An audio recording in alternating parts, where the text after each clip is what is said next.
Okay friends, మనం ఈ సెషన్లో ఢిల్లీ సల్తనత్ను పాలించినటువంటి మూడో వంశం గురించి చర్చిస్తాము. మొత్తం 5 వంశాలు పాలించాయని మనం చర్చించుకున్నాము. అందులో భాగంగా మొదటి 2 వంశాలను ప్రీవియస్ వీడియోస్లో మనం చర్చించడం జరిగింది. బానిస వంశము, ఖిల్జీ వంశము. నా ఈ సెషన్లో మనం మూడో వంశాన్ని చర్చిస్తామండి, తుగ్లక్ వంశము. నేను చెప్పాను ఇవన్నీ కూడా వ్యక్తుల పేర్లు. తుగ్లక్ అనేటువంటిది వ్యక్తి పేరండి. ఘియాసుద్దీన్ తుగ్లక్ అనేవాడు దీన్ని స్థాపించాడు కాబట్టి తుగ్లక్ వంశము. వీళ్ళు చాలా సుదీర్ఘకాలం పరిపాలించారు. 1320లో ఈ వంశము పరిపాలనకు రావడం జరిగింది. 94 ఏళ్ళు, అంటే మొత్తం 5 వంశాల్లో గరిష్టంగా ఎక్కువ కాలం పాలించింది తుగ్లక్లే అండి. దాదాపుగా 94 ఏళ్ల పాటు వీళ్ళ పరిపాలన కొనసాగింది. సో బ్రీఫ్గా తుగ్లక్లలో ఉన్నటువంటి రాజులు, మొదటి 3 రాజులు మనకి ఇంపార్టెంట్ అండి. బ్రీఫ్గా మొదటి 3 గురించి మనం చర్చిస్తాము. మొదటివాడు ఘియాసుద్దీన్ తుగ్లక్. ఇతని పేరు మీదుగానే దీనికి తుగ్లక్ వంశం అనే పేరండి. ఖిల్జీ వంశాన్ని అంతమొందించి ఈ ఘియాసుద్దీన్ తుగ్లక్ రాజ్యానికి రావడం జరిగింది. 1320-25 జస్ట్ 5 ఇయర్స్ పరిపాలించాడండి. ఇతని కాలంలో జరిగిన ఏకైక ముఖ్య సంఘటన, బట్ మోస్ట్ ఇంపార్టెంట్ ఈవెంట్, 2 దక్షిణాది రాజ్యాలు తిరుగుబాటు చేయడము. ఒకసారి మీరు ప్రీవియస్ వీడియోను కనుక చూస్తే అందులో దక్షిణ భారతదేశంలో 4 రాజ్యాలు ఉండేవని, ఆ 4 రాజ్యాలను అల్లావుద్దీన్ ఖిల్జీ జయించాడు అని చెప్పాను. అల్లావుద్దీన్ ఖిల్జీ కాలంలోనే దక్షిణాది రాజ్యాలన్నీ జయించబడ్డాయి. అయితే ఒక యాదవ రాజ్యాన్ని మాత్రమే అల్లావుద్దీన్ ఖిల్జీ ఢిల్లీ సల్తనత్లో విలీనం చేశాడు. మిగతా 3 రాజ్యాలు ఏంటి? కాకతీయ రాజ్యము, పాండ్య రాజ్యము, హోయసాల రాజ్యము. ఈ 3 రాజ్యాలు సామంత రాజ్యాలుగా కొనసాగాయి.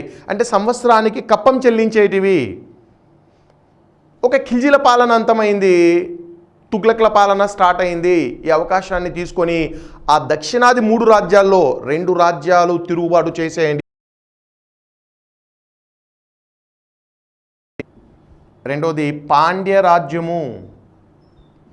అంటే ఢిల్లీ యొక్క దూరాన్ని అవకాశంగా తీసుకొని అవకాశం రాగానే వీళ్ళు స్వతంత్రాన్ని ప్రకటించుకోవడం అంటే ఢిల్లీకి చెల్లించే కప్పం మానేస్తారండి.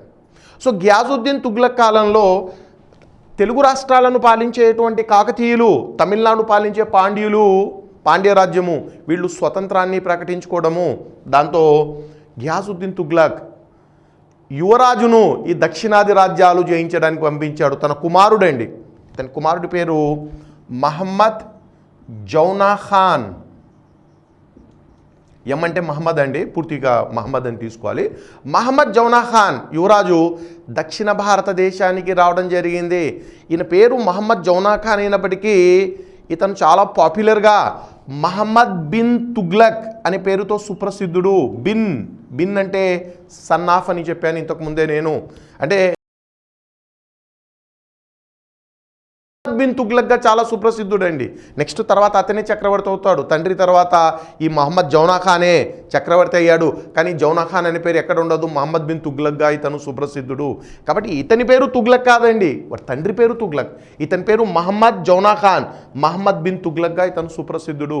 అంటే యువరాజుగా ఇతను దక్షిణ భారతదేశానికి వచ్చి 1323లో ఈ 2 రాజ్యాలను జయించాడు. కాకతీయ రాజ్యాన్ని జయించాడు, పాండ్య రాజ్యాన్ని కూడా జయించాడు. ఈసారి ఆ 2 రాజ్యాలను సామంత రాజ్యాలుగా విడలేదండి, చేసి ఆ రాజులను అంతం చేసి ఈ 2 రాజ్యాలను ఢిల్లీలో విలీనం చేయడము, డైరెక్ట్గా ఢిల్లీలో విలీనం చేయడం జరిగింది. అంటే ఇప్పుడు ఢిల్లీ సామ్రాజ్యం యొక్క సరిహద్దులు కన్యాకుమారి వరకు విస్తరించబడ్డాయి. మనము ఆంధ్ర తెలంగాణ చరిత్రలో అత్యంత ముఖ్యమైన కాకతీయుల గురించి చర్చించేటప్పుడు వీటి గురించి ఇంకా వివరాలు ఇవ్వడం జరుగుతుంది. ఆ చివరి కాకతీయ చక్రవర్తి 2వ ప్రతాపరుద్రుడండి. తుగ్లక్ల చేతిలో, మహమ్మద్ బిన్ తుగ్లక్ చేతిలో ఓటమి పొందినటువంటి 2వ ప్రతాపరుద్రుడు బందీగా చిక్కాడట అండి. కాకతీయ చక్రవర్తిని బందీగా పట్టుకొని ఢిల్లీకి తీసుకొని వస్తుంటే అవమాన భారంతో మార్గ మధ్యలోనే అతను నర్మదా నదిలో దూకి ఆత్మహత్య చేసుకున్నాడండి. సో చివరి కాకతీయ రాజు నర్మదా నదిలో దూకి ఆత్మహత్య చేసుకున్నాడంటే ఢిల్లీ వెళ్ళి అక్కడ అవమానాలు భరించాల్సి వస్తుందనేటువంటి అనుమానంతో ఇతను ఆత్మహత్య చేసుకోవడం జరిగింది. ఆ రకంగా కాకతీయులు అంతమైపోయారండి. చాలా సందర్భాల్లో మనకు అడిగినటువంటి ఒక ప్రశ్న, కాకతీయ సామ్రాజ్యాన్ని అంతం చేసినటువంటి ఢిల్లీ సుల్తాన్ ఎవరు? రిపీట్, 1323లో అండి, కాకతీయ రాజ్యాన్ని అంతం చేసిన ఢిల్లీ సుల్తాన్ ఎవరు? చాలామంది స్టూడెంట్స్ మహమ్మద్ బిన్ తుగ్లక్ వెళ్ళిపోతారండి. తప్పు.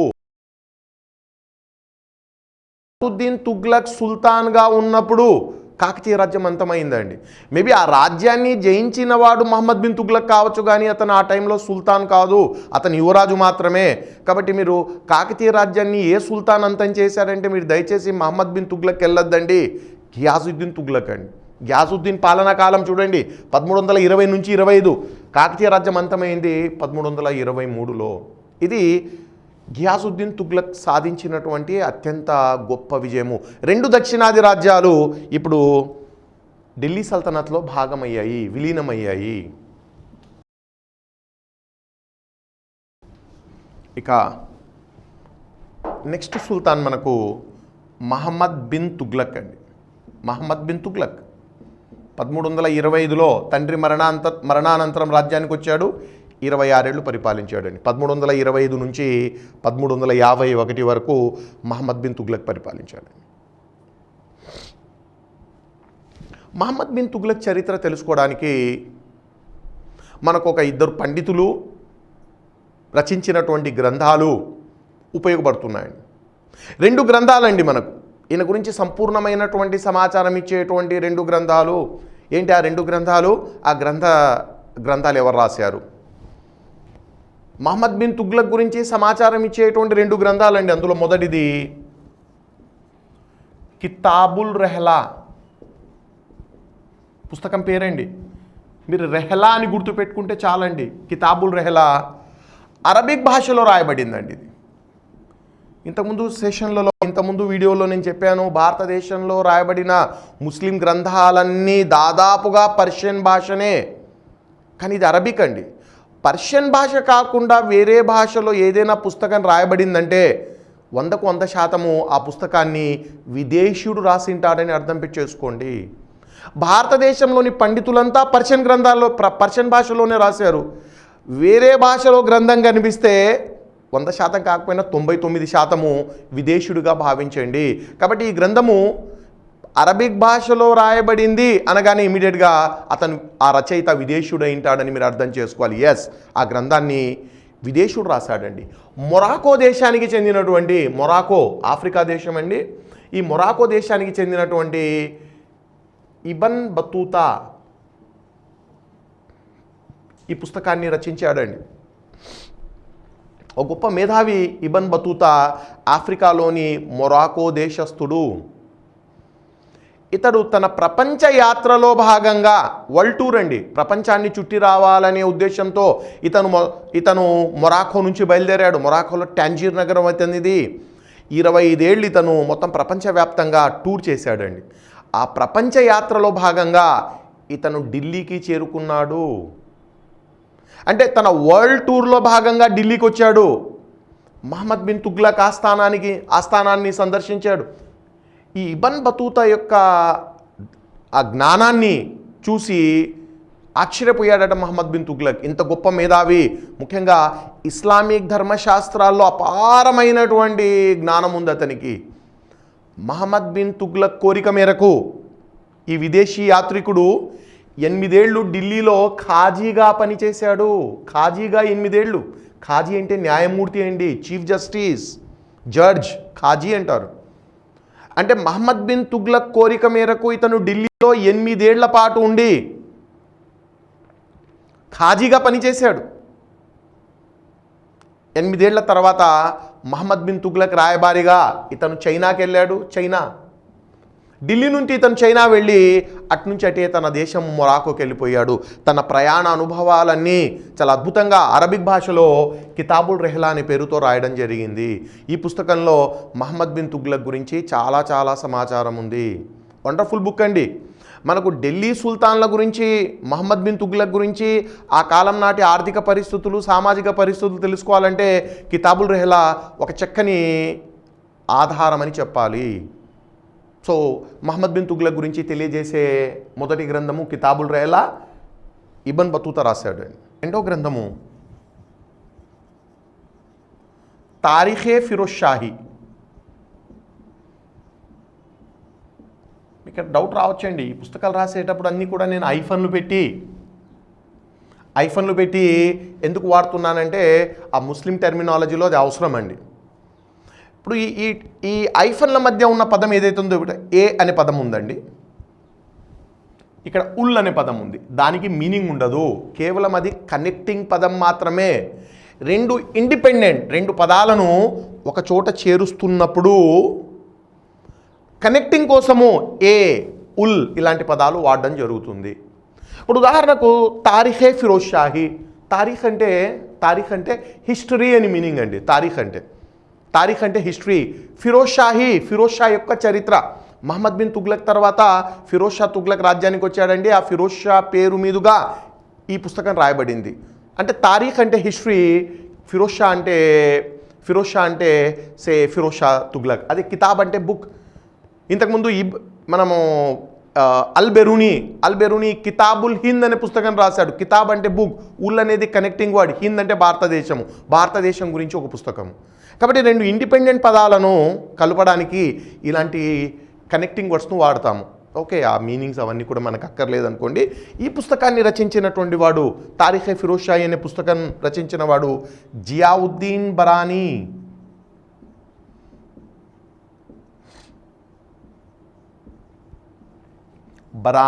చాలండి, మొత్తం పేరు అక్కర్లేదు, మీరు మొత్తం పేరు గుర్తుపెట్టుకోవాల్సిన అవసరం లేదు. జియావుద్దీన్ బరానీ చాలు. బరానీ తారీఖే ఫిరోజ్ షాహీ అంటే ఈ పుస్తకము ఫిరోజ్ షా తుగ్లక్ పేరు మీదుగా రాయబడిన మహమ్మద్ బిన్ తుగ్లక్ గురించి చాలా సమాచారం ఉంది. చరిత్రకారుడు అండి ఇతను, ఆస్థాన చరిత్రకారుడు. తుగ్లక్ల కాలంలో ఆస్థాన చరిత్రకారుడు ఇతను. నేను చాలా సందర్భాల్లో చెప్పాను, హిందూ చక్రవర్తులు ఆస్థాన కవులను పోషిస్తారు. చరిత్రకారులను తేడా ఏంటంటే కవులు కావ్యాలు రాస్తారు, వీళ్ళు చరిత్ర రాస్తారండి. ఇయర్ వైజ్గా ఏమేం జరిగింది.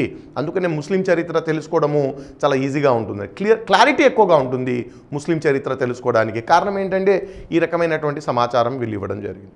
మొత్తానికి మహమ్మద్ బిన్ తుగ్లక్ చరిత్ర తెలుసుకోవాలంటే ఈ రెండు గ్రంథాలు, ఇద్దరు పండితులు మనకు కావాల్సినంత సమాచారాన్ని ఇస్తున్నారు. ఇక ఈయన చరిత్రలోకి వెళ్తే, మహమ్మద్ బిన్ తుగ్లక్ చరిత్రలోకి వెళ్తే, మహమ్మద్ బిన్ తుగ్లక్ అనగానే ఇతను ఒక పిచ్చివాడు అనేటువంటి ఒక ప్రచారము ఉందండి. ఇప్పటికి కూడా ఎవడైనా పాలకుడు పిచ్చి సంస్కరణలు తీసుకొచ్చాడనుకోండి, ఇతడు పిచ్చి తుగ్లక్లా చరిత్రలో ముద్రపడిన వాడు మహమ్మద్ బిన్ తుగ్లక్ అండి. పిచ్చి తుగ్లక్గా ముద్ర వేశారు. ఇప్పటికి కూడా ఎవరైనా పాలకులు పిచ్చిగా వ్యవహరిస్తే తుగ్లక్తో పోలుస్తూ ఉంటారు. తుగ్లక్ అంటేనే పిచ్చివాడు అనేటువంటి ఒక ముద్ర పడింది. చాలా తప్పండి. మహమ్మద్ బిన్ తుగ్లక్ను గనక మీరు పిచ్చివాడు అన్నారంటే మీకు చరిత్ర పైన అవగాహన లేదని అర్థము.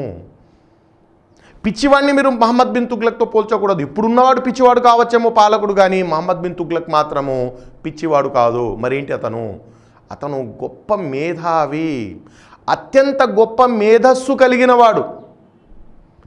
ఎంత గొప్ప మేధావి అంటే మహమ్మద్ బిన్ తుగ్లకు ఎవరికీ అర్థం కాలేదు. ఎవరికి అర్థం కాని మేధావిని సమాజము పిచ్చివాడనే ముద్ర వేస్తుంది. మహమ్మద్ బిన్ తుగ్లక్ పరిస్థితి కూడా అంతే. మహమ్మద్ బిన్ తుగ్లక్కు అద్భుతమైన జ్ఞానం ఉందండి, నాలెడ్జ్ ఉంది. అనేక శాస్త్రాల్లో గొప్ప పండితుడండి అతను. చాలా అద్భుతమైనటువంటి మేధావి, అనేక శాస్త్రాల్లో పాండిత్యం అతనికి. కానీ ఇతనికి లౌక్యము లేదు, విజ్డమ్ లేదండి. తేడా ఉంది. నాలెడ్జ్ వేరు, విజ్డమ్ వేరు. నాలెడ్జ్ అంటే జ్ఞానము అండి, విజ్డమ్ అంటే అప్లికేషన్ ఆఫ్ నాలెడ్జ్. మీ దగ్గర ఉన్న జ్ఞానాన్ని మీరు ఎలా తీసుకెళ్తారు, ఎలా ఇంప్లిమెంట్ చేస్తారు, అప్లికేషన్ ఆఫ్ నాలెడ్జ్ను విజ్డమ్ అంటారు. ఇది చాలా ఇంపార్టెంట్ అండి, మనిషికి విజ్డమ్ కావాలి. ఇప్పుడు ఉదాహరణకు నేను చరిత్ర బోధిస్తున్నానండి, నా దగ్గర నాలెడ్జ్ ఉంది, చరిత్రకు సంబంధించిన కొంత నాలెడ్జ్ ఉంది, అది నేను మీతో షేర్ చేసుకుంటున్నాను. అంటే కొంత హై స్టాండర్డ్ లెవెల్లో నేను టీచ్ చేస్తున్నాను. కారణం ఏంటంటే మీరంతా చిన్నపిల్లలు ఏం కాదు, వెల్ గ్రోన్. నేను ఏం చెప్పినా అర్థం చేసుకునే కెపాసిటీ ఉంటుంది. మీ వేవ్ లెంత్ నా వేవ్ లెంత్ మ్యాచ్ అవుతుంది. వెళ్ళిపోతుందండి. ఫర్ ఎగ్జాంపుల్ నేను ఇదే స్థాయిలో లెక్చర్ను 2వ తరగతి పిల్లలకో 3వ తరగతి పిల్లలకి ఇచ్చానండి. ఎవరైనా స్కూల్ టీచర్ బోధిస్తారట, మా 2వ తరగతి పిల్లలకు అశోకుడు గురించి చెప్పండి అన్నారనుకోండి. నేను ఆ 2వ తరగతి పిల్లల ముందుకెళ్ళి నాకు అశోకుని యందు ఉన్న జ్ఞానాన్ని వాళ్ళ ముందు ప్రదర్శిస్తే అశోకుని శాసనాలు 2 గంటల లెక్చర్ ఇచ్చాను అనుకోండి. ఆ పిల్లవాళ్ళు ఏంటి, సార్ అద్భుతమైన జ్ఞానం ఉందంటారా, సార్ పిచ్చోడంటారా?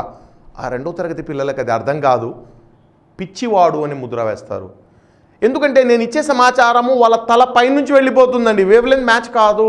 అంటే ఇప్పుడు ఇక్కడ ఏంటి, నాకు నాలెడ్జ్ ఉంది కానీ ఆ నాలెడ్జ్ని ఎలా ఉపయోగించుకోవాలనే లౌక్యం లేదు, నాకు విజ్డమ్ లేదు. విజ్డమ్ చాలా ఇంపార్టెంట్ అండి.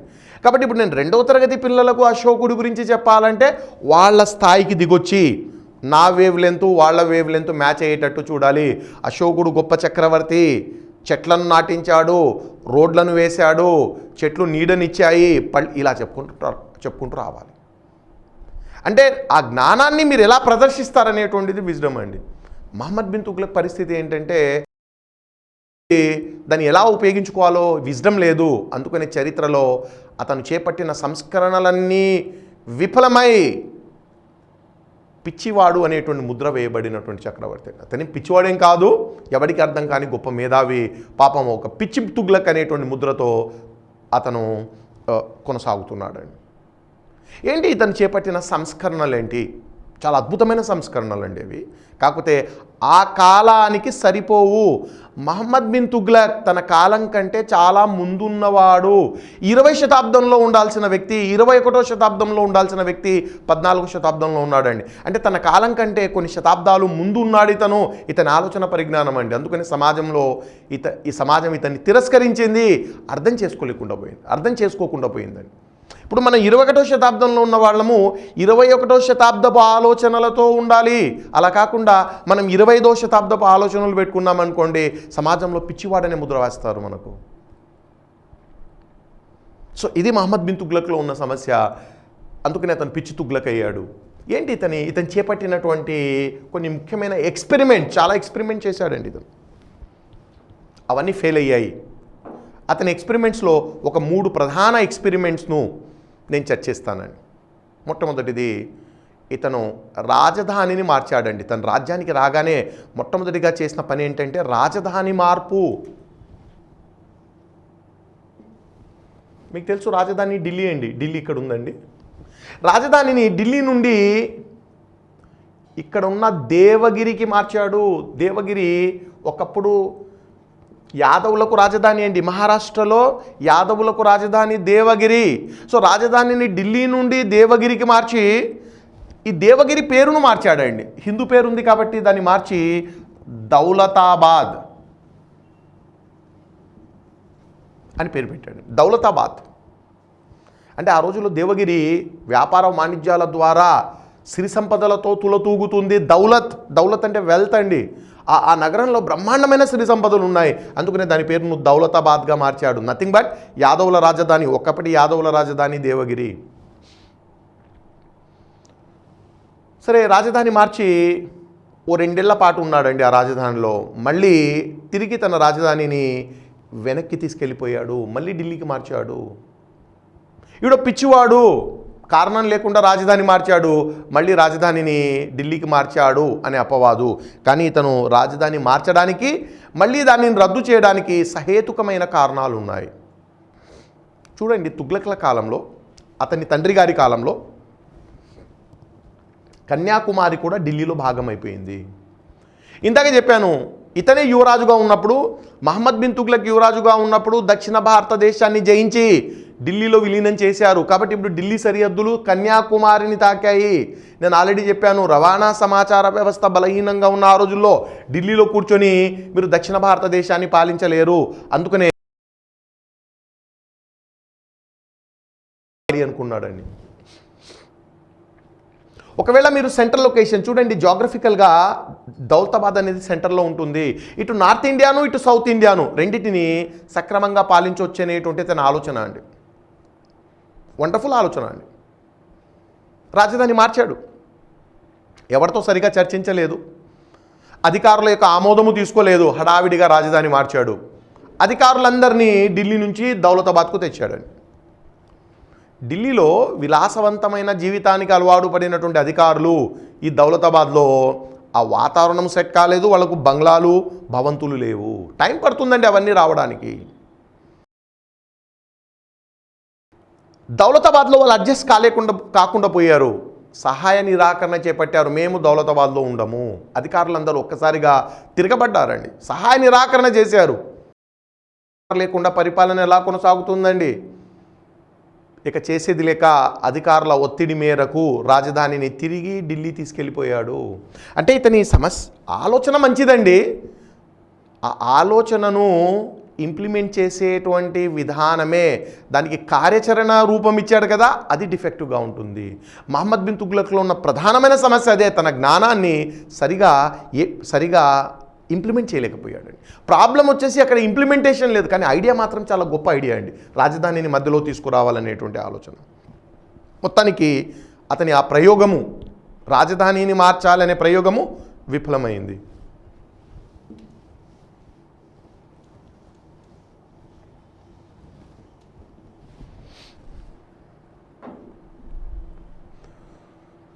రెండవ ప్రయోగము మహమ్మద్ బిన్ తుగ్లక్ చేసిన ఇంకొక అద్భుతమైన ప్రయోగం. అన్ని వైఫల్యాలే అండి, బట్ అద్భుతమైన ప్రయోగాలు ఇవి. టోకెన్ కరెన్సీ ప్రయోగం అండి, experiment. Token currency experiment.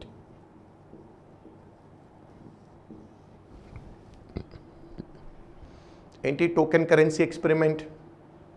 Token currency అంటే తెలుగులో టోకెన్ అంటే కృత్రిమ విలువ కలిగినటువంటి నాణాలను ముద్రించాడు. కృత్రిమ విలువ కలిగిన నాణాలు.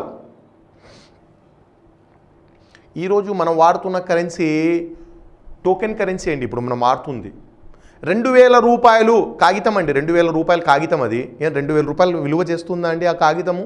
కాదు. ప్రభుత్వము ఆ కాగితానికి 2000 కృత్రిమ విలువ ఇచ్చింది, దాన్ని టోకెన్ కరెన్సీ అంటాం. అంటే ఈరోజు మనం వాడేటువంటి టోకెన్ కరెన్సీని మహమ్మద్ బిన్ తుగ్లక్ 14వ శతాబ్దంలో ప్రవేశపెట్టడము అత్యద్భుతం అండి. ఎడ్వర్డ్ థామస్ అనేటువంటి ఒక పండితుడు, ఎడ్వర్డ్ థామస్, మహమ్మద్ బిన్ తుగ్లక్ను ఆకాశానికి ఎత్తేసాడండి. ఆయన తీసుకొచ్చినటువంటి ఈ నాణాల సంస్కరణ చాలా గొప్పదని కీర్తించాడు. ప్రిన్స్ అమాంగ్ ద మనీయర్స్ అని పొగిడాడండి మహమ్మద్ బిన్ తుగ్లక్ను. ఏం చేశాడు ఇతను అంటే, యాక్చువల్గా ఆనాడు ఢిల్లీ సామ్రాజ్యంలో ప్రధానమైనటువంటి నాణెము టంకా అండి. టంకా మీకు తెలుసు, ఇది వెండితో చేసినటువంటి నాణెం, వెండి. 14వ శతాబ్దంలో వెండి లభ్యం కావడం లేదు. నాణాలు చాలా అవసరం ఆర్థిక వ్యవస్థలో, కానీ ఎక్కడ కూడా వెండి లభ్యం కావడం లేదు. అప్పుడు ఈ టోకెన్ కరెన్సీ ఆలోచన వచ్చింది మహమ్మద్ బిన్ తుగ్లక్ అండి. భారతదేశంలో ప్రాచీన కాలం నుండి కూడా నాణాలు ఉన్నాయండి. మీకు అందరికీ తెలుసు, నాణాలు క్రీస్తుకు పూర్వము 600లో ప్రవేశపెట్టారండి. పంచుమాడ్ కాయిన్స్ నుంచి వెండి నాణాలు,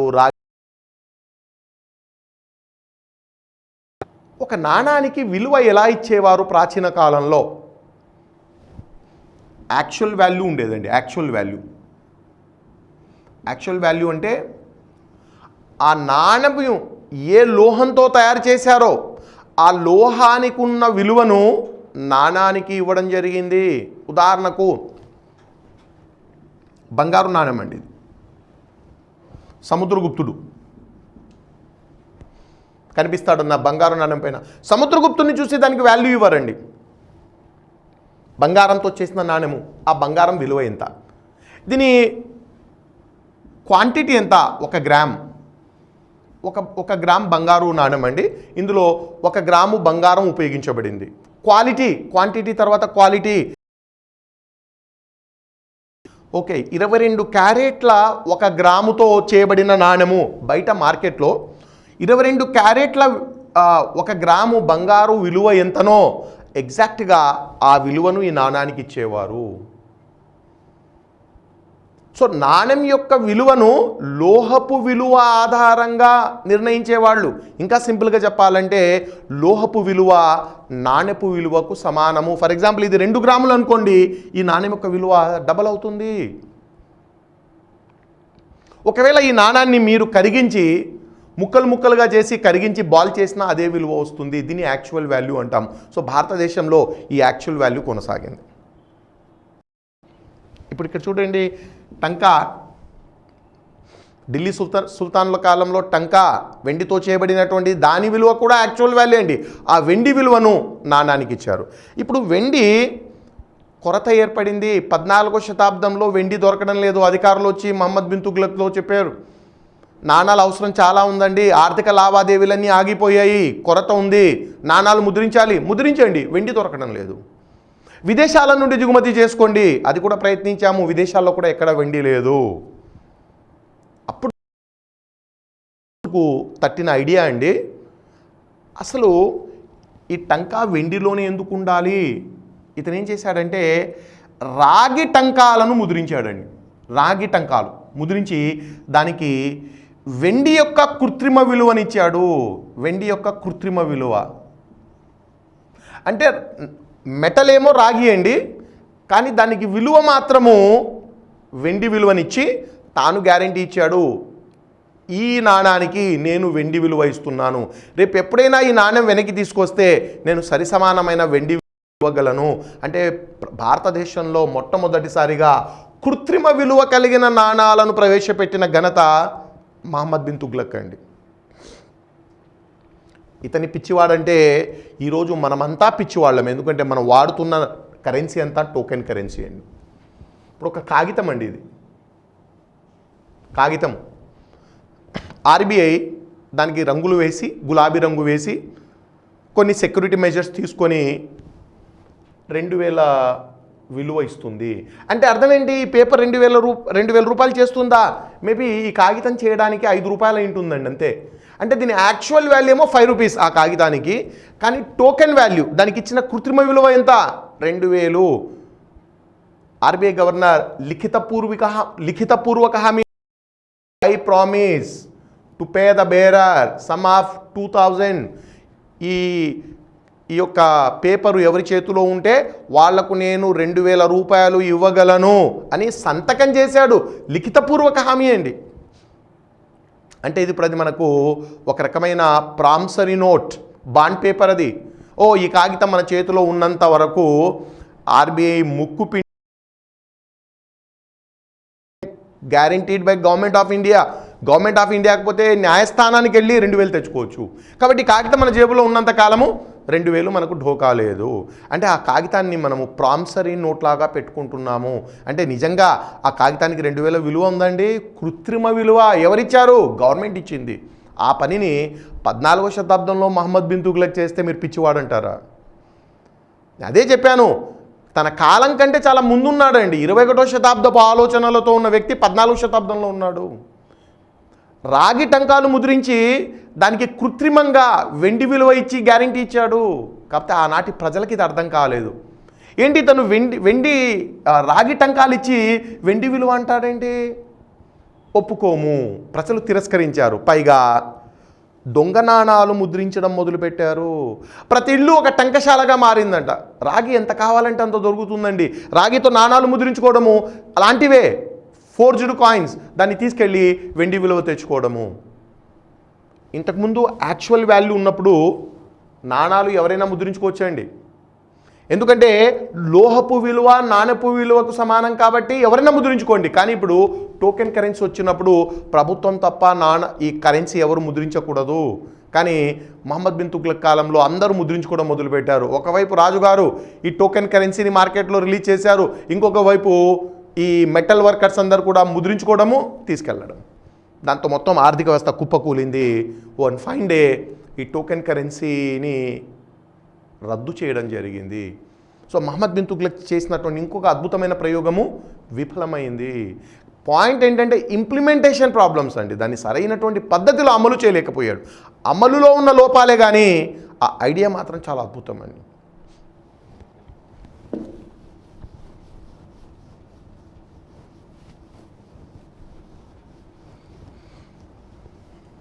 ఇలాంటి ఇంకొక ప్రయోగం ఇతను గంగా యమున అంతర్వేదిలో చేసినటువంటి ఒక ప్రయోగం అండి. గంగా యమున అంతర్వేది ప్రాంతం. అంతర్వేది అంటే 2 నదుల మధ్య ఉన్న ప్రాంతం అండి అంతర్వేది ప్రాంతము. ఈ గంగా యమున అత్యంత సారవంతమైనటువంటి ప్రాంతం అండి. మొత్తం భారతదేశంలోనే 2-3 పంటలు పండించే కెపాసిటీ ఉన్న ప్రాంతము గంగా యమున అంతర్వేది. ఇక్కడ మహమ్మద్ బిన్ తుగ్లక్ అనేక ప్రయోగాలండి, ఇంకా నేను చర్చించలేదు. అనేక ప్రయోగాలు అన్నీ ఫ్లాప్ అండి. ఫలితం ఏంటంటే ఖజానా ఖాళీ అయిపోయింది. ఇతని ప్రయోగాల వల్ల ఆర్థిక సంక్షోభం అండి. డబ్బు నింపాల్సిన అధికారులు వచ్చారు. డబ్బు చాలా అవసరం అండి, ఖజానా నిండుకుంది, అసలు ఏం లేదు ఖజానాలో డబ్బులు. సరే, ప్రజలపైన భారం మోపడం ఇష్టం లేదండి, అధిక పన్నులు వసూలు చేయడం ఇష్టం లేదు. అందుకనే చాలా తెలివిగా గంగా యమున అంతర్వేది ప్రాంతము బాగా డబ్బున్న ప్రాంతం కాబట్టి ఆ ప్రజలపైన 2 అదనపు పన్నులు వేశాడండి. ఇతను కొత్తగా 2 పన్నులు ప్రవేశపెట్టాడు. ఒకటి గరీ హౌస్ ట్యాక్స్, ఇంటి పన్ను అండి. ఘర్ అంటే ఇల్లు అండి. ఇల్లు కలిగిన వాళ్ళు పన్ను చెల్లించాలి, అందరూ కాదు, ఇల్లు కలిగిన వాళ్ళు. రెండోది చరి అనేది పుల్లరి పన్ను అంటే పశువుల మేత పైన పశువులపైన వేసేటువంటి పన్ను చరి. తెలుగు రాష్ట్రాల్లో వీటిని పుల్లరి పన్ను అంటాము, గ్రేజింగ్ ట్యాక్స్. ఎవరికైతే పశువులు ఉన్నాయో వాళ్ళు పుల్లరి చెల్లించాలి, ఎవరికైతే ఇళ్ళుందో వాళ్ళు గరి చెల్లించాలి. ఈ 2 కొత్త పన్నులు గంగా ప్రజలు కాబట్టి అక్కడ వేశాడు. బట్ అన్ఫార్చునేట్లీ అదే సమయంలో ఈ గంగా యమున ప్రాంతంలో తీవ్రమైన క్షామము ఏర్పడింది. ఫ్యామిన్, తీవ్రమైన కరువు కాటకాలు, ప్రజలు తిండి లేక అలమటిస్తున్నారు. అలాంటి సమయంలో ఈ పన్నులు వేయడము అంటే ఒక మంచి ఐడియాను ఓ తప్పుడు సమయంలో ఇంప్లిమెంట్ చేయడము. A good idea was implemented in bad time. కంప్లీట్గా కొలాప్స్ అయిపోయింది. ఇది కూడా ప్రజలు తిరుగుబాటు చేశారంటండి గంగా యమున ప్రాంతాల్లో. అరే, పన్నులు రద్దు చేయాల్సినటువంటి ఈ సమయంలో కొత్త పన్నులు వేస్తారా? ఈ రకంగా ఈ చరి ప్రయోగం కూడా విఫలమైంది. ఈ ప్రయోగం విఫలమైన తర్వాత కొన్ని అద్భుతమైనటువంటి వ్యవసాయ సంస్కరణలు చేపట్టాడండి. మహమ్మద్ బిన్ తుగ్లక్ చేపట్టినటువంటి వ్యవసాయ సంస్కరణలు చాలా గొప్పవండి. మొట్టమొదటిది దివానీ కోహి అనే ఒక వ్యవసాయ శాఖను స్థాపించాడు. అంటే అంతవరకు ఢిల్లీ సల్తనత్ యొక్క పరిపాలనలో వ్యవసాయ శాఖ లేదు. వ్యవసాయాన్ని అభివృద్ధి చేయడానికి ఒక ప్రత్యేక శాఖను ఏర్పాటు చేశాడండి. దివానీ కోహి అనేటువంటి ఒక ప్రత్యేకమైన వ్యవసాయ శాఖను ప్రారంభించాడు, అగ్రికల్చర్ డిపార్ట్మెంట్ అండి. 2, రైతులకు తక్కావీ రుణాలు అందజేశాడు. తక్కావీ రుణాలు వెరీ వెరీ ఇంపార్టెంట్. భారతదేశంలోనే మొట్టమొదటిసారిగా ప్రభుత్వమే రైతులకు పంట రుణాలు ఇవ్వాలనే ఆలోచన మహమ్మద్ బిన్ తుగ్లక్.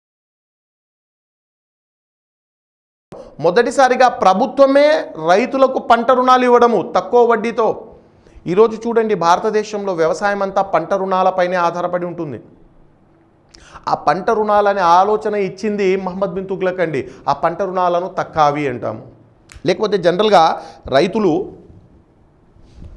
ప్రైవేటు వడ్డీ వ్యాపారస్తులపైన ఆధారపడేవారండి. ఆ ప్రైవేటు వడ్డీ వ్యాపారస్తులు రైతులను రకరకాలుగా దోచుకుంటారు. వడ్డీ వ్యాపారస్తుల నుండి రైతులను కాపాడడానికి మహమ్మద్ బిన్ తుగ్లక్ తనే పంట రుణాలు ఇవ్వడము తక్కువ వడ్డీకి. సో ఈ పంట రుణాల కాన్సెప్ట్ భారతదేశంలో ప్రవేశపెట్టింది మహమ్మద్ బిన్ తుగ్లక్ అండి. ఈ రుణాలను తక్కావి రుణాలు అంటాము.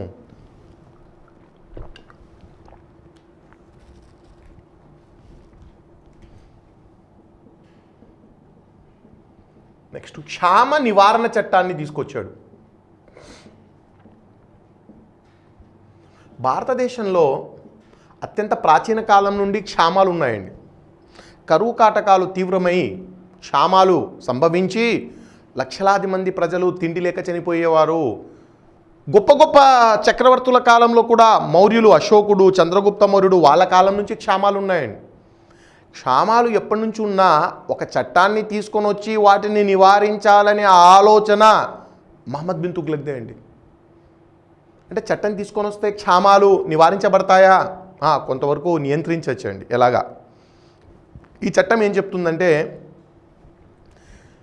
క్షామాలు సంభవించేటువంటి ప్రాంతాలను ఐడెంటిఫై చేయండి, ఫ్యామిన్ ప్రోన్ ఏరియాస్. ఏ ఏ ప్రాంతాల్లో క్షామం సంభవించేటువంటి అవకాశం ఉందో వాటిని గుర్తించి క్షామ నివారణ చర్యలు చేపట్టండి.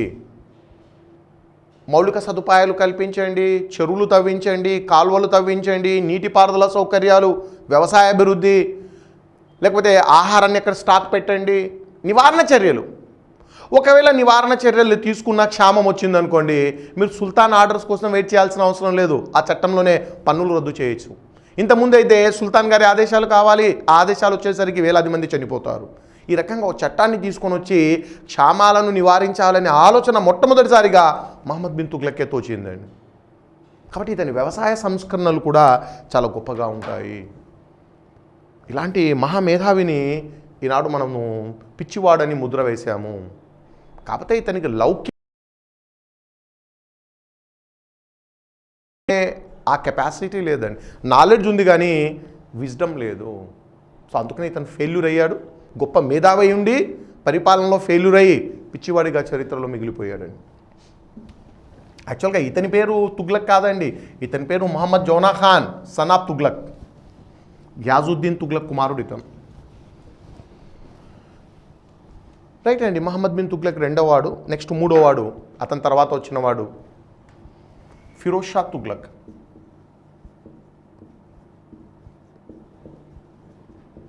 బంధుత్వాలు అనవసరం అండి మనకు. చాలామంది స్టూడెంట్స్ సరిగా హిస్టరీలో అవగాహన లేని వాళ్ళు ఇతని కొడుక, కుమారుడా, అల్లుడా దీనికి ఎక్కువ ఇంపార్టెన్స్ ఇస్తారు. ఎంతమంది పిల్లలు, ఏంటి, కుటుంబ వివరాలు చరిత్రలో ఇలాగ ఎప్పుడు ఎన్నడూ అడగలేదు. ఒకసారి ఎప్పుడో తెలంగాణ ఎగ్జామ్స్లో రుద్రమదేవికి ఎంతమందికి సంతానం అని అడిగారండి. ఎప్పుడో ఒకసారి తలమాసిన వాడు ఎవడో ఇచ్చాడు, కానీ జనరల్గా ఇలాంటి ప్రశ్నలు ఎప్పుడు ఎక్కడా కనిపించవు. అతని తర్వాత ఎవడొచ్చాడు వారసుడు, అంతే కానీ వాడికి వీడికి సంబంధం ఏంటి అక్కర్లేదండి. సంబంధాలు నాకు తెలిసినా నేను షేర్ చేయడం లేదు, అవసరం లేదు. మహమ్మద్ బిన్ తుగ్లక్కు మగ సంతానం లేదండి. అందుకని ఆయన అన్న కుమారుడు ఫిరోజ్ షా తుగ్లక్. ఆ అన్న కుమారుడు అనే పాయింట్ అక్కర్లేదు. అతని తర్వాత వచ్చినవాడు వారసుడు అతను. ఇతని ఆస్థాన కవి కాదు, ఆస్థాన చరిత్రకారుడు. ఇతని ఆస్థానంలో షంసూస్ సిరాజ్ అఫీఫ్ అనే ఒక చరిత్రకారుడు ఉన్నాడండి. యాజ్ యూజువల్గా అఫీఫ్ అని గుర్తుపెట్టుకోండి చాలు. అఫీఫ్ ఫిరోజ్ షా తుగ్లక్ ఆస్థాన చరిత్రకారుడు అక్కర్లేదండి. షంషు సిరాజ్ అనే పదాలు అక్కర్లేదు. అఫీఫ్ అని గుర్తుపెట్టుకుంటే చాలు. ఇతను తారిఖే ఫిరోజ్ షాహీ అనే గ్రంథం రాశాడు, పర్షియన్ భాషలో అండి.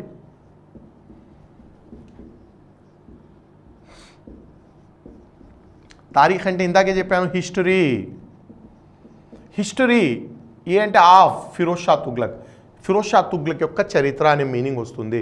ఇందాకే చెప్పారు కదా జియావుద్దీన్ బరానీ రాశాడని.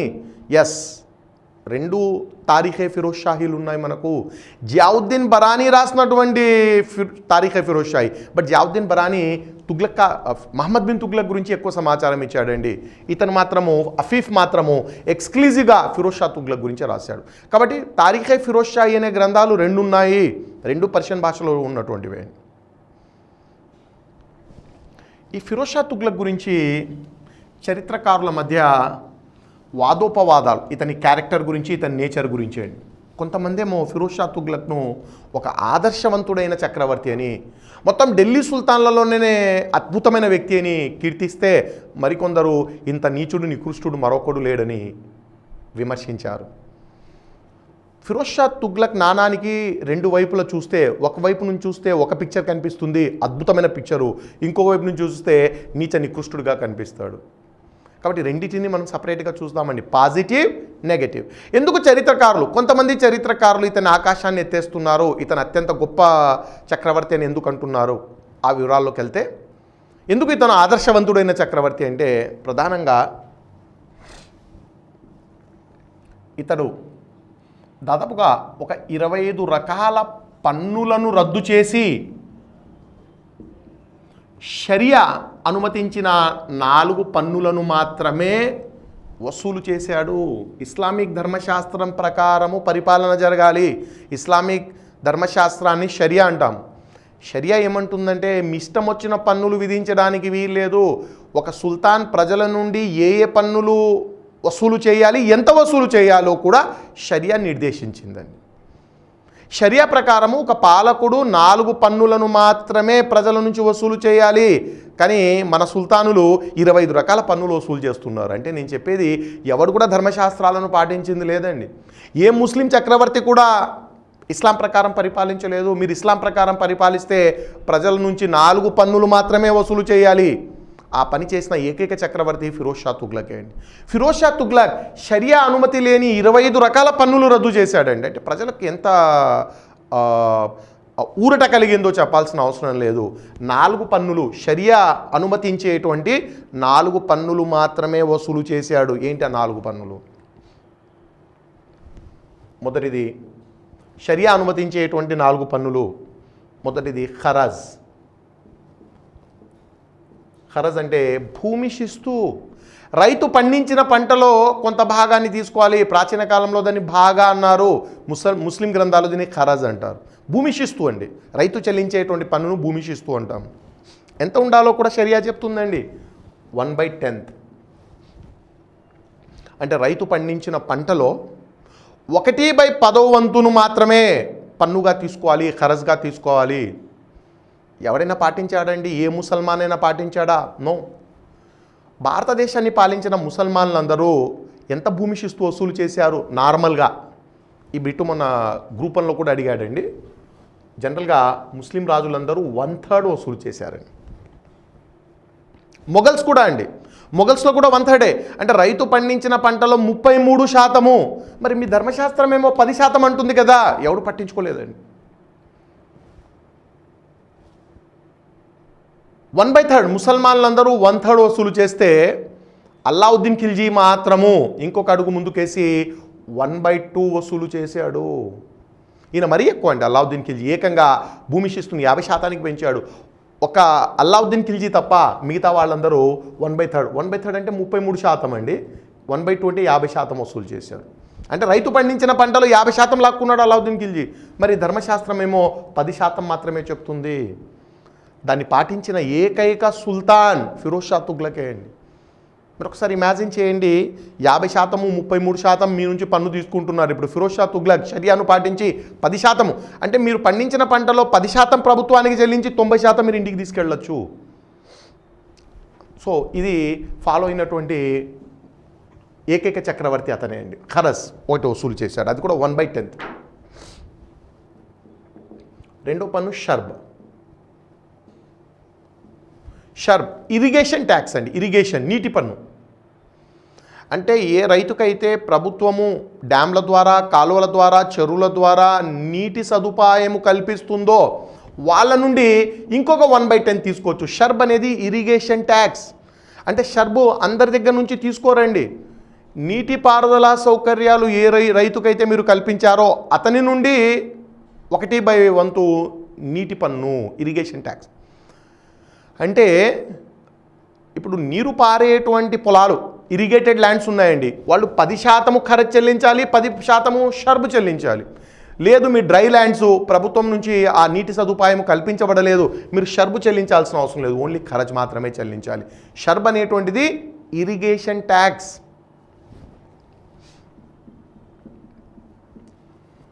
జకాత్ ఇది ముసల్మాన్లు మాత్రమే చెల్లించాల్సినటువంటిది. ఇస్లాంలోని 5 సూత్రాల్లో జకాత్ ఒకటండి. ప్రతి ముసల్మాన్ తన సంపాదనలో 2.5% పేదల కోసం ఖర్చు పెట్టాలి. వాడు ఖర్చు చేస్తాడో లేదో తెలియదు కాబట్టి షరియా ఏమంటుందంటే సుల్తానే ఆ డబ్బును వసూలు చేసి పేదలకు ఖర్చు పెట్టండి, సుల్తానే వసూలు చేయాలి. కాబట్టి జకాత్ అనేటువంటిది కేవలము డబ్బున్న ముసల్మాన్ల నుంచి మాత్రమే వసూలు చేస్తారు. ఇది 2.5% అండి అతని సంపాదనలో. 1/48 అండి. రిమెంబర్, జకాత్ అనేటువంటిది ధనికులైన ముసల్మాన్లు మాత్రమే చెల్లించాలి. ఈ డబ్బును పేదలకు దాన ధర్మాల కోసం ఉపయోగిస్తారు. అంటే ప్రభుత్వం జకాత్ వసూలు చేయాలి, బట్ రిచ్ ముసల్మాన్స్ నుంచి మాత్రమే. చివరిది జిజియా. ఇది కొంత మత వివక్షతతో కూడినటువంటి పన్ను. దీన్ని సమర్థించడానికి వీల్లేదండి. మత వివక్షత.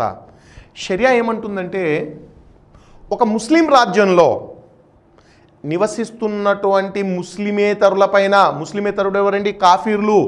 కాఫీర్లందరూ ఈ పన్ను చెల్లించాలి. ముస్లిమేతరులు కాఫీర్లు అంటే ముసల్మాన్లు కాకుండా ముస్లిమేతరులు ఒక ముస్లిం రాజ్యంలో ఉన్నప్పుడు, అంటే ఒక ముసల్మాన్ ద్వారా పరిపాలించబడుతున్న రాజ్యంలో ఈ పన్ను చెల్లించాలి. ఇది మత వివక్షతతో కూడినటువంటి పన్ను అండి. మరి జిజియా ఎంత, పర్సంటేజ్ ఎంత? క్లారిటీ లేదు. ఎందుకు జిజియా ఎంత వసూలు చేశారో మనకు తెలియడం లేదండి.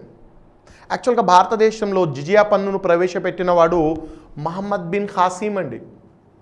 భారతదేశాన్ని పాలించిన మొట్టమొదటి ముసల్మాన్. సింధును కొంతకాలం పరిపాలించాడన్నాను ఈ ఖాసిం. ఇతను జిజియా పన్నును విధించాడండి మొట్టమొదటిసారిగా. ఇక ఆ తర్వాత మిగతా రాజులందరూ జిజియా పన్నును విధించేవారు. కానీ ఎవరు కూడా జిజియాను ప్రత్యేక పన్నుగా వసూలు చేయలేదు. అరే ఒక హిందూ రాజ్యంలో వచ్చి, హిందూ రాజ్యంలో అంటే 95% హిందువులు స్టార్టింగ్లో, 5% ముసల్మాన్లు, 95% ప్రజలను పన్ను చెల్లించమని చెప్పడం ఏంటి? తీవ్రమైన నిరసన వస్తుందని ముసల్మాన్లకు తెలుసు. అందుకని చాలా తెలివిగా ఆ ముస్లిం రాజులు మహమ్మద్ బిన్ ఖాసిం నుంచి కూడా ఏం చేసేవారంటే జిజియాను ఎలా వసూలు చేశారంటే ఖరజే జిజియా అన్నారండి. షరియా ఏమో జిజియా వసూలు చేయాలంటుంది. ఇక్కడ చూస్తే హిందూ దేశము, ప్రజల నుంచి డెఫినెట్గా నిరసన వస్తుంది. అందుకని వీళ్ళు చాలా తెలివిగా ఖరజ్ అంటే భూమి శిస్తు 33% అండి. కాబట్టి మీరు చెల్లించే 33%లోనే జిజియా కూడా ఇంక్లూడెడ్. అంటే జిజియా పన్నును సపరేట్గా వసూలు చేయలేదు, అది భూమి శిస్తులో భాగమైపోయింది. అది ఎంత అనేది ఎవరికి తెలియదు. ఇప్పుడు అల్లావుద్దీన్ ఖిల్జీ 50% చేశాడండి. అతని పన్ను ఏంటి? ఖరజే జిజియా. మీరు అల్లావుద్దీన్ ఖిల్జీ పాలనలో చూస్తే అతను 50%, దానికి ఏం పేరు పెట్టాడు? ఖరజే జిజియా. జిజియా కూడా వసూలు చేస్తున్నాను, ఖరజ్లోనే భాగము.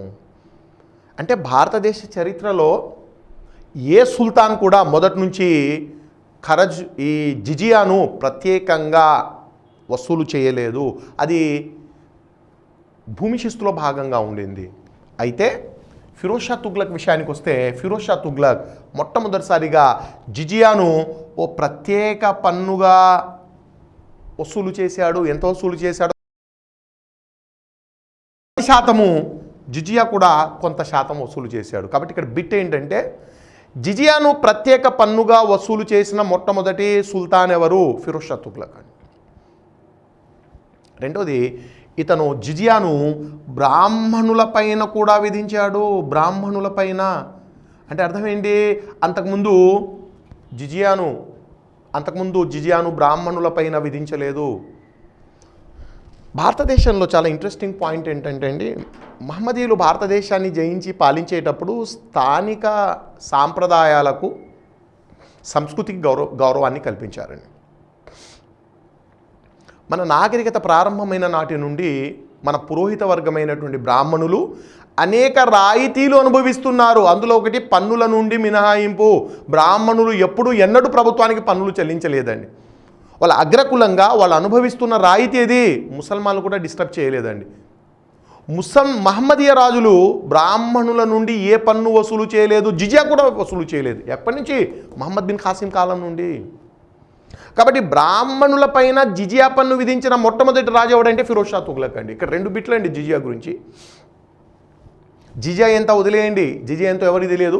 బ్రాహ్మణులపైన జిజియా విధించిన మొట్టమొదటి చక్రవర్తి ఫిరోజ్ షా తుగ్లక్. జిజియాను ఒక ప్రత్యేక పన్నుగా వసూలు చేసిన తొలి సుల్తాన్ ఫిరోజ్ షా తుగ్లక్. బ్రాహ్మణులంతా నిరసన తెలియజేశారట అండి. అంటే వందల వేల సంవత్సరాల చరిత్రలో తమ పైన ఎవడు పన్నులు వేయలేదు.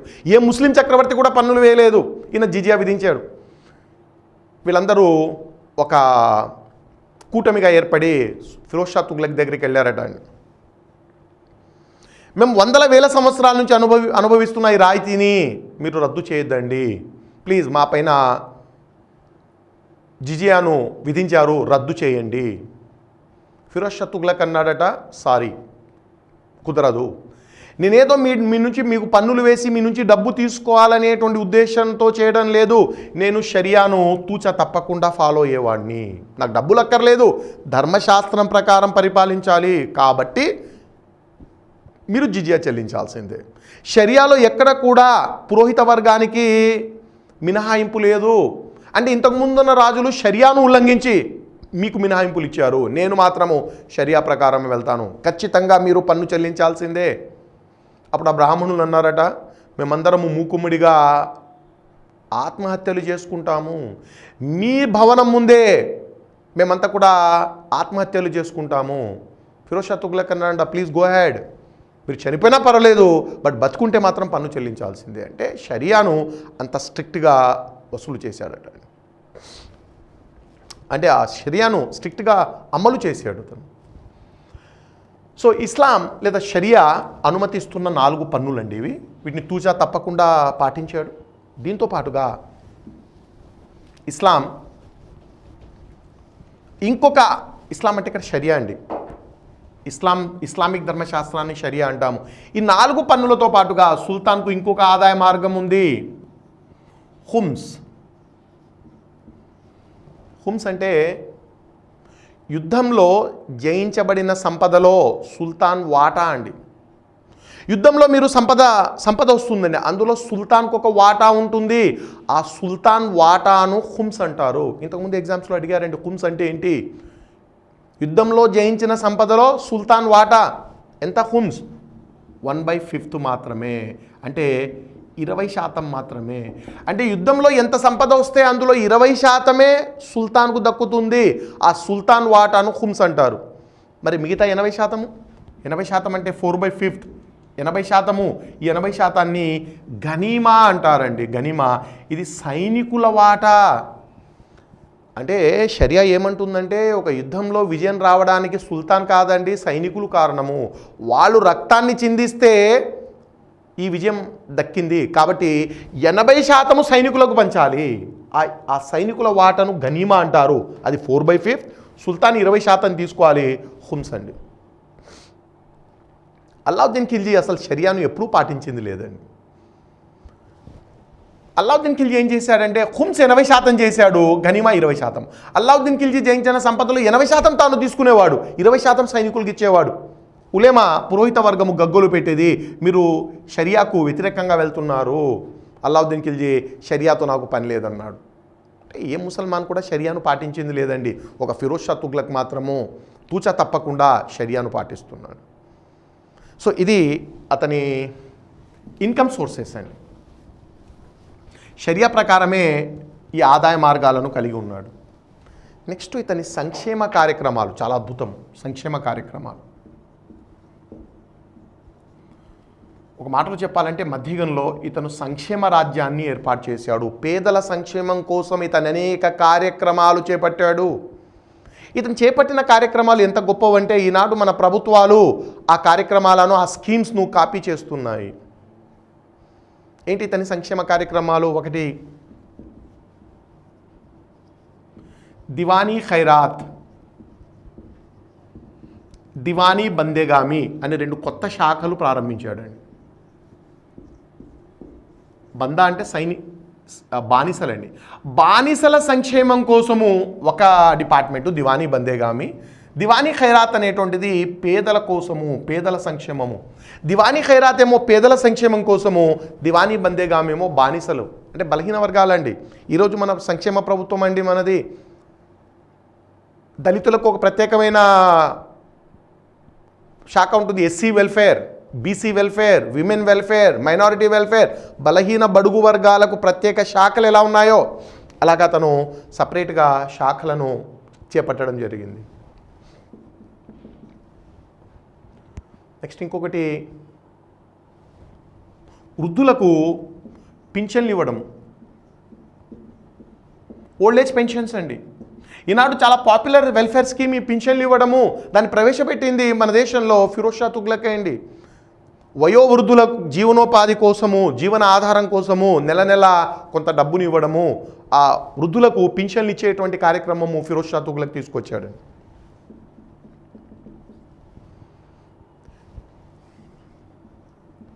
పేదింటి అమ్మాయిల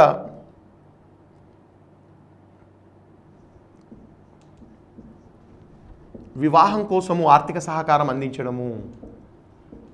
ఇప్పుడు మన స్కీమ్స్ చూస్తే కళ్యాణ లక్ష్మి, షాదీ ముబారక్ తెలంగాణలో అండి.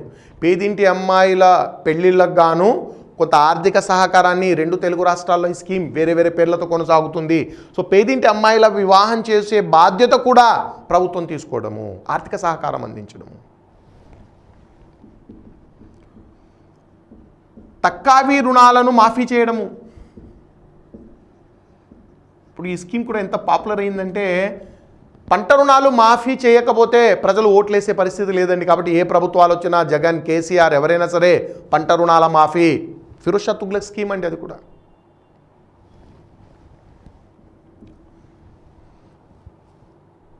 పేదల కోసము హాస్పిటళ్లను ఏర్పాటు చేయడము, ప్రభుత్వ వైద్యశాలలు, వీటిని దారుల్ షిఫా అంటారండి. గవర్నమెంట్ హాస్పిటల్స్ దారుల్ షిఫా, ముస్లిం పదం అండి హాస్పిటల్స్కు. సో అనేక దారుల్ షిఫాలను ఏర్పాటు చేశాడు. నీటిపారుదల సౌకర్యాల కోసము 50 డ్యామ్లను నిర్మించాడట. ఈనాడు నీటిపారుదలకు ఎంత ప్రాధాన్యత ఇస్తున్నాయి ప్రభుత్వాలు నేను చెప్పాల్సిన అవసరం లేదు. ఒకటండి, ఇరిగేషన్ గురించి ఏ ప్రశ్న వచ్చినా అందులో ఫిరోజ్ షా తుగ్లక్ ఆల్టర్నేటివ్ ఉంటే గుడ్డిగా వెళ్ళిపోండి. ఈ పాయింట్ నేను అందరికీ చెప్తుంటా, ఎందుకంటే అతను అనేక పంట కాలువలు నిర్మించాడు, 50 డ్యామ్లు అండి. ఈ మధ్య గ్రూప్ 2లో తెలంగాణ గ్రూప్ 2లో ఒక ప్రశ్న అడిగాడండి. సట్లెజ్ నది నుంచి హన్సీ నది వరకు 200 కిలోమీటర్ల పొడవైన పంట కాలువ ఎవరు నిర్మించారు? మర్చిపోండి పేర్లు, ఫిరోజ్ షా తుగ్లక్ ఉంటే ఆన్సర్. అంటే ఇరిగేషన్కు సంబంధించి ఏ క్వశ్చన్ వచ్చినా, ఏ డ్యామ్ ఉన్నా ఉంటే ఆన్సర్ ఫిరోజ్ షా తుగ్లక్. ఎందుకంటే నీటిపారుదలకు అతను అంత ఇంపార్టెన్స్ ఇచ్చాడు. ఇతని కాలంలోనే బిందు సేద్యం కూడా ప్రవేశపెట్టబడింది. డ్రిప్ ఇరిగేషన్ అంటాము, బిందు సేద్యం. చుక్కలు చుక్కలుగా నీటిని అందించి 200%, 300% నీటిని ఆదా చేసేటువంటి ఇరిగేషన్ సిస్టమ్ అండి డ్రిప్ ఇరిగేషన్. నేను చెప్పాల్సిన అవసరం లేదు, మన దేశంలో డ్రిప్ ఇరిగేషన్ ప్రవేశపెట్టింది కూడా బిందు సేద్యం అంటాము ఫిరోజ్ షా తుగ్లక్ కాలంలోనే. నెక్స్ట్ ఇతను తోటల పెంపకానికి చాలా ప్రాధాన్యత ఇచ్చాడండి. తోటల పెంపకం, రకరకాల పండ్లు, కూరగాయలు, దీన్నే మనము హార్టికల్చర్ అంటాము. ఫిరోజ్ షా తుగ్లక్ హార్టికల్చర్కు చాలా ప్రాధాన్యత ఇచ్చాడండి. ముఖ్యంగా ద్రాక్ష తోటల పెంపకానికి అత్యధిక ప్రాధాన్యత కల్పించాడు ఈయన.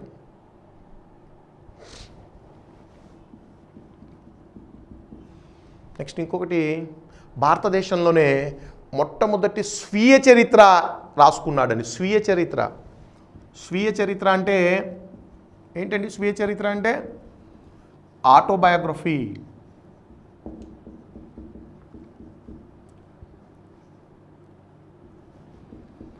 యాక్చువల్గా కవులు రాజుల చరిత్ర రాసేవాళ్ళండి. ఇలా చాలా ఉన్నాయండి కవులు రాజుల చరిత్ర రాయడం. ఉదాహరణకు బాణుడు అనే కవి హర్ష చరిత్ర రాశాడు. హర్షుడి చరిత్రను బాణుడు రాశాడు. ఇప్పుడు కొత్త ట్రెండ్ అండి, తన చరిత్ర తానే రాసుకోవడము, ఆటోబయోగ్రఫీ, స్వీయ చరిత్ర. కాబట్టి భారతదేశంలోనే మొట్టమొదటి స్వీయ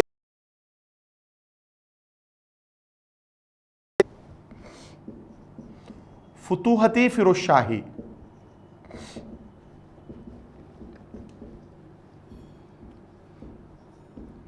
ఫిరోజ్ షాహీ అంటే ఫిరోజ్ షా అండి, ఫుతూహత్ అంటే విజయాలు. మీనింగ్ అక్కర్లేదండి, మీనింగ్ ఎవరు అడిగారు అంటే ఈ పుస్తకానికి మీనింగ్ ఏంటంటే ఫిరోజ్ షా యొక్క విజయాలు. ఇది కనెక్టింగ్ వర్డ్. ఇది పర్షియన్ భాష, పుస్తకాలన్నీ పర్షియన్. కాబట్టి భారతదేశంలోనే మొట్టమొదటి స్వీయ చరిత్ర ఫుతూహతి ఫిరోజ్ షాహీ, ఫిరోజ్ షా తుగ్లక్ రాసుకున్నాడండి. అందులో అతని విజయాలు చెప్పబడ్డాయి. చివరిగా ఇతను ఉత్తర భారతదేశంలో 3 కొత్త నగరాలను నిర్మించాడండి. 3 కొత్త నగరాలు. ఒకటి ఫిరోజాబాద్, ఇంతకుముందు చెప్పాను ఢిల్లీలోని 7 నగరాల్లో ఫిరోజాబాద్ ఒకటి, అది ఢిల్లీలో విలీనం అయిపోయిందండి. 7 సిటీస్ ఆఫ్ ఢిల్లీలో ఫిరోజాబాద్. జౌన్పూర్, ఉత్తరప్రదేశ్లో జౌన్పూర్ చాలా ప్రధాన నగరం అండి యూపీలో. ఇతను నిర్మించిందే జౌన్పూర్ నగరము. హిసార్ హర్యానాలో ఉంటుందండి. హిసార్, ఆ నగరాన్ని కూడా ఇతనే నిర్మించాడు, హిసార్. సో మొత్తం 3 నగరాలు నిర్మించాడండి ఇతను, ఫిరోజాబాద్, జౌన్పూర్, హిసార్. వీటినన్నింటినీ పరిగణలో తీసుకున్నటువంటి చరిత్రకారులు ఇతను చాలా గొప్పవాడని, ఆదర్శవంతుడైన రాజని, సంక్షేమ రాజ్యాన్ని సృష్టించాడని పొగిడారు. ఇంతవరకు ఒక పార్శ్వము అంటే ఒక సైడ్ చూసామండి. ఇంకొక సైడ్ చూస్తే ఇతని బండారం బయటపడుతుందండి. అత్యంత నీచుడు, నికృష్టుడు, మతోన్మాది ఫిరోజ్ షా తుగ్లక్. ఏంటి నెగిటివ్ పార్ట్? ఇతని నెగిటివ్ పార్ట్ ఒకసారి మనం పరిశీలిస్తే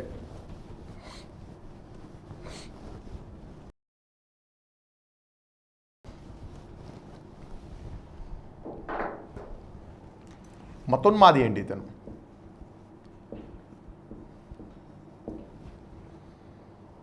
ఏంటి మతోన్మాది? అనేక హిందూ దేవాలయాలను ధ్వంసం చేశాడు. నువ్వు సంక్షేమం చేయకపోయినా పర్వాలేదు, కానీ ప్రజలందరినీ ఒకే దృష్టితో పాలించాల్సిన అవసరం ఉంది. నీ సంక్షేమం తర్వాత ప్రజల పట్ల వివక్షత చూపించకూడదు. మన భారత పాలకులు దీన్ని చాలా తక్కువగా పాటిస్తారు.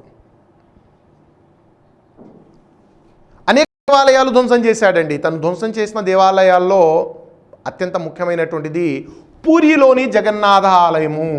ఒరిస్సాలోని పూరిలో జగన్నాథ ఆలయము చాలా సుప్రసిద్ధమైన ఆలయం. మరి ఇప్పటికి కూడా ఉంది కదా సార్, ఈయన ధ్వంసం చేస్తే ప్రజెంట్ మనకు జగన్నాథ ఆలయం ఉంది కదా, మళ్ళీ కట్టుకున్నారండి. సో మతోన్మాది ఇతను. రెండోది అసమర్థుడండి